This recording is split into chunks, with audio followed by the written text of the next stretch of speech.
Hi friends, welcome to my channel. இன்றைக்கி நம்ம சேனலில் ஒரு சூப்பரான ரெசிபி தாங்க பார்க்க போகிறோம். பன்னீரில் வந்து ஒரு சூப்பரான ஒரு கிரேவி வந்து எப்படி செய்கிறதுன்னு சொல்லி பார்க்கலாம். பன்னீர் வந்து வீட்டிலேயே எப்படி செய்கிறதுன்னு சொல்லிட்டு நம்ம வந்து வீடியோ போட்டிருக்கோம். பிடிச்சவங்க வந்து செக் பண்ணிக்கோங்க.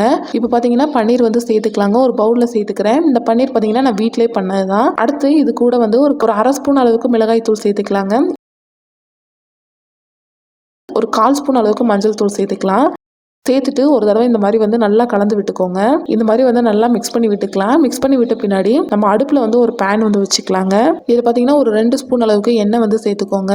ஃபர்ஸ்ட் வந்து நம்ம பன்னீரை இந்த மாதிரி வந்து எண்ணெயில் சேர்த்து நல்லா வறுத்து எடுத்துக்கலாங்க. அதுக்கப்புறம் நம்ம கிரேவி செஞ்சுட்டு அதில் வந்து இந்த பன்னீரை சேர்த்தோம்னா ரொம்பவே வந்து டேஸ்ட்டாக இருக்குங்க சாப்பிட்றதுக்கு.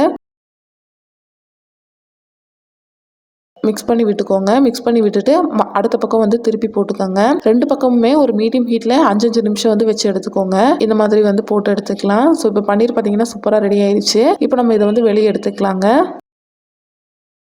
இந்த பன்னீர் பார்த்தீங்கன்னா கொஞ்சம் ஹார்டாக இருக்கும். ஹார்டாக இருக்கிற மாதிரி தான் நான் பண்ணியிருக்கேன். உங்களுக்கு வந்து சாஃப்டாக வேணும்னா நீங்கள் சாஃப்டாக இருக்கிற மாதிரி பண்ணிக்கலாம். இல்லை கொஞ்சம் ஹார்டாக இருக்கட்டும்னா அதே மாதிரி கூட பண்ணிக்கலாம். அது நம்மளோட விருப்பம் தான். இப்போ எல்லா பன்னீரையும் வந்து நம்ம வெளியே எடுத்துடலாம். எடுத்துட்டு கூடவே பார்த்தீங்கன்னா இதில் இன்னொரு டேபிள் ஸ்பூன் அளவுக்கு எண்ணெய் சேர்த்துக்கலாங்க. 1/4 ஸ்பூன் அளவுக்கு சோம்பு சேர்த்துக்கலாம். ஒரு சின்ன துண்டு பட்டை சேர்த்துக்கலாங்க. ஒரு 3 பீஸ் அளவுக்கு கிராம்பு சேர்த்துக்கலாம். ஒரு சின்ன பீஸ் பிரியாணி இலை சேர்த்துக்கலாங்க. ஒரு ஏலக்காய் வந்து சேர்த்துக்கலாம். சேர்த்துட்டு இந்த ஸ்பைசஸ் எல்லாம் எண்ணெயிலே ஒரு தடவை இந்த மாதிரி நல்லா மிக்ஸ் பண்ணி விட்டுருங்க. அதுக்கப்புறம் இதில் வெங்காயம் சேர்த்துக்கலாங்க. நான் இன்றைக்கி பார்த்தீங்கன்னா 2 பெரிய சைஸ் வெங்காயத்தை பார்த்தீங்கன்னா இந்த மாதிரி சின்ன சின்னதாக கட் பண்ணி வச்சுருக்கேன். இப்போ வெங்காயத்தை சேர்த்துட்டு இது வந்து வெங்காயத்தை நம்ம நல்லா வதக்கி எடுத்துக்கலாங்க. வெங்காயம் வந்து நல்லா பொன்னிறமாக வதங்கி வரட்டும். இப்போ இதில் இஞ்சி பூண்டு வந்து சேர்த்துக்கலாங்க. நான் இஞ்சி பூண்டு இன்றைக்கி இடித்து தான் சேர்த்துருக்கேன். நீங்கள் இடித்து சேர்த்துக்கிட்டிங்கன்னா ஃப்ளேவர் இன்னும் கொஞ்சம் நல்லாயிருக்கும். உங்கள்கிட்ட ஒருவேளை பேஸ்ட்டாக இருந்ததுன்னா அதில் கூட ஒரு அரை ஸ்பூன் அளவுக்கு சேர்த்துக்கோங்க. சேர்த்து இந்த மாதிரி நல்லா கலந்து விட்ட பின்னாடி இதில் 1 ஸ்பூன் அளவுக்கு காஷ்மீரி மிளகாய் தூள் சேர்த்துக்கலாம். 1/4 ஸ்பூன் அளவுக்கு கரம் மசாலா சேர்த்துக்கலாம். 1/4 ஸ்பூன் அளவுக்கு மஞ்சள் தூள் சேர்த்துக்கலாம். 1 ஸ்பூன் அளவுக்கு மல்லித்தூள் சேர்த்துக்கலாம். சேர்த்துட்டு இந்த மாதிரி நல்லா கலந்து விட்டுக்கலாம். இந்த மாதிரி எண்ணெயிலே வந்து நீங்கள் மசாலா சேர்த்திங்கன்னா உங்களுக்கு வந்து குழம்போட கலர் வந்து நல்லா இருக்குங்க. பச்சை வாசமும் சீக்கிரம் போயிடும். இந்த மாதிரி நல்லா கலந்து விட்டுக்கோங்க. பச்சை வாசம் இந்த மாதிரி நல்லா போகிற வரைக்கும் கலந்து விட்டுருங்க. அடுத்து இதில் தக்காளி சேர்த்துக்கலாங்க. 2 தக்காளியை வந்து நான் இந்த மாதிரி அரைச்சி சேர்த்துருக்கேன். தக்காளி வந்து இந்த மாதிரி அரைச்சி சேர்த்துட்டு நல்லா ஒரு தடவை இந்த மாதிரி கலந்து விட்டுக்கலாங்க. தக்காளியிலேருந்து நல்லா எண்ணெய் பிரிஞ்சு வரணும். அந்தளவுக்கு பார்த்தீங்கன்னா நம்ம கலந்து விட்டுக்கலாம். ஸோ தக்காளியோட பச்சை வாசமெல்லாம் போய் சூப்பராக வந்து ரெடி ஆயிடுச்சு. இந்த டைமில் பார்த்தீங்கன்னா இதில் 1 டேபிள் ஸ்பூன் அளவுக்கு தயிர் வந்து சேர்த்துக்கலாங்க. அதிகமாக புளிக்காத மாதிரி இருக்கிற ஒரு தயிர் வந்து சேர்த்துக்கோங்க. சேர்த்துட்டு இந்த மாதிரி நல்லா வந்து கலந்து விடலாம்.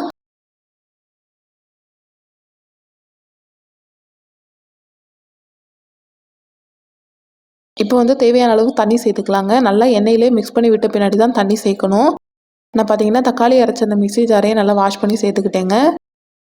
கூட எவ்வளோ தண்ணி தேவைப்படுதோ அந்தளவுக்கு தண்ணி சேர்த்துக்கலாம். உப்பு சேர்த்துக்கோங்க. தேவையான அளவு உப்பு சேர்த்துட்டு ஒரு தடவை இந்த மாதிரி நல்லா கலந்து விட்டுக்கலாம்.